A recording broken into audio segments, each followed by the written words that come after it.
रेवेंसवुड, एक ऐसा शहर जो हमेशा शाम के साये में डूबा रहता है। यहाँ तक कि गर्मियों की धूप भी इनके पत्थर वाली सड़कों को छूने से कतराती हुई लगती थी। पुराने गठिले ओक के पेड़ सड़कों के किनारे खड़े थे, उनकी टहनियाँ किसी पिंजर की उंगलियों की तारा पुरानी विक्टोरियन हवेलियों की छतों को चिरती हुई सी लगती थी। शहर अपनी सांस रोक के चुपचाप खड़ा था, एक ऐसी खामोशी में जैसे उससे बैंड कर दिया गया हो, एक ऐसी खामोशी जो भारी थी तुम घुटने वाली। रेवेंसवुड एक ऐसी जगह थी जिसे वक्त भी भुला चुका था, एक ऐसी जगह जहां राज हवा में फूसा फूसा के कहे जाते थे। यही एक ऐसी जगह थी जहां परचैया मध्यम गसलाइट में नचती थी और हर कोने में ऐसा लगता था जैसे कोई छुपा हुआ है, कुछ बुरा छुपा हुआ है। रेवेंसवुड की हवा में कुछ अलग ही बात थी, घानी भारी और एक अनजानी बेचैनी से भारी हुई। गर्मियों में भी यहाँ आने से रीढ़ की हड्डी में ठंडक सी दौड़ जाती थी। ये शहर दाढ़ की फैक्ट्री की तरह था, एक ऐसी जगह जहां सूरज ढलने के बाद भी अंधेरा बना रहता था। रेवेंसवुड की खामोशी धोखेबाज थी।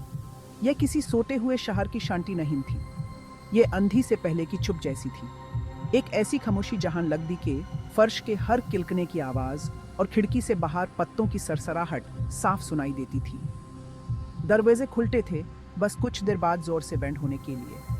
ऐसा लगता था जैसे खाली कोनों से फुसाफुसाहट की आवाजें आ रही हों। शहर के लोग अपनी खौफनाक आंखों और घबराहट भरी नजरों के साथ धीमी आवाज में बात करते थे, जैसे आईएसएस खामोशी को तोड़ने से डरते हों। उनकी नजरें बेचैनी से इधर उधर भागती रहती थी, उनकी मुस्कान कभी उनकी आंखों तक नहीं पहुंचती थी। वो जानते थे, वो हमेशा से जानते थे, रेवेंसवुड में कुछ टू गेट बट थी, कुछ पुराना और बुरा। हवा शहर में फुसफुसाहट लेकर आती थी, भूले हुए रिचुअल्स और पुराने समझौतों की फुसफुसाहट। एक ऐसे अंधेरे की फुसफुसाहट जो रेवेंसवुड की नींव में समा गया था, एक ऐसा अंधेरा जो धीरे धीरे चालाकी से अपने रास्ते में आने वाली हर चीज को निगल रहा था। एवा को रेवेंसवुड वापस नहीं आना चाहिए था, पिछली गर्मियों के बाद नहीं। उसने खुद से वादा किया था, अपनी मां से वादा किया था कि वो इस शहर में फिर कभी कदम नहीं रखेगी। लेकिन कुछ तो ऐसा था जो उसे वापस खींच कर ले आया, एक ऐसी खींचतान जिसे वो समझा नहीं सकती थी। अपने बचपन के सायों को समझने की जरूरत। एवा हमेशा से अलग थी। एक बच्ची के रूप में भी वो रेवेंसवुड से एक ऐसा जुड़ाव महसूस करती थी जो इसके खूबसूरत फसाड्स और दिलचस्प इतिहास से कहीं बढ़कर था। वो उस अंधेरे को महसूस करती थी जो सतह के नीचे धड़कता था। यह उसे बुलाता था, उसे लुभाता था, उसे डराता था।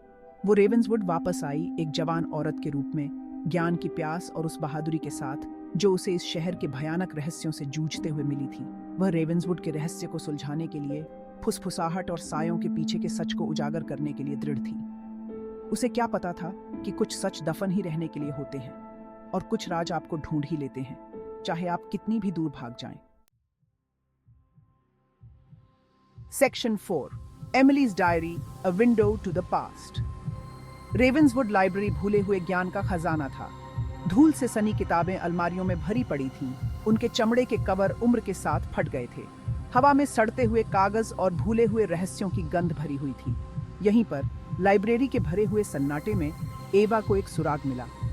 सबसे दूर कोने में बेकार पड़ी किताबों के नीचे एक छोटी सी चमड़े की जिल्द वाली डायरी पड़ी थी। इसके पन्ने पुराने होने के कारण खराब हो चुके थे, स्याही फीकी पड़ चुकी थी, लेकिन फिर भी पढ़ी ही जा सकती थी। कवर पर लिखे नाम ने एवा की रूह कंपा दी, एमिली। एमिली के शब्दों ने रेवेंसवुड के अतीत की एक भयानक तस्वीर पेश की, एक ऐसा अतीत जो अंधेरे में डूबा हुआ था, जहां डर ही सब कुछ था और साए ही राज करते थे। एमिली ने अजीबोगरीब रिचुअल्स के बारे में लिखा था, चांद की धुंधली रोशनी में दी जाने वाली बलि के बारे में। उसने एक पैक्ट के बारे में लिखा जो कई पीढ़ियों पहले किया गया था, जिसने शहर को एक बुरी शक्ति से बांध दिया था।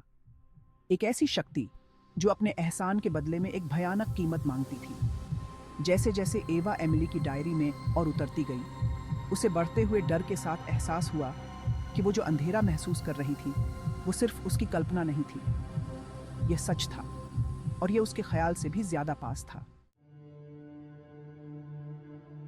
Section 5, shadows in the mill.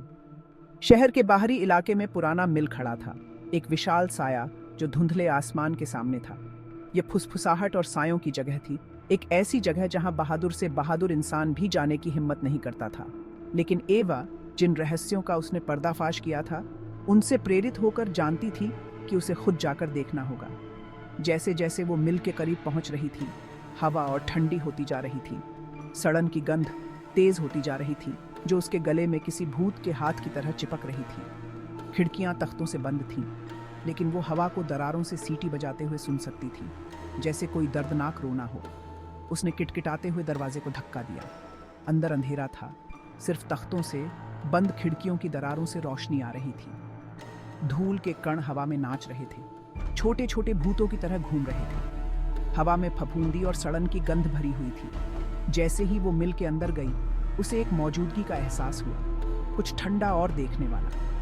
ये उसकी आंखों के सामने से गायब हो गया, एक झिलमिलाता हुआ साया जो जितनी जल्दी दिखाई दिया उतनी जल्दी गायब भी हो गया। उसके पैरों के नीचे फर्श के तख्ते कराह उठे, जैसे मिल खुद उसे चेतावनी देने की कोशिश कर रहा हो। लेकिन एवा वापस नहीं मुड़ सकती थी, अब नहीं।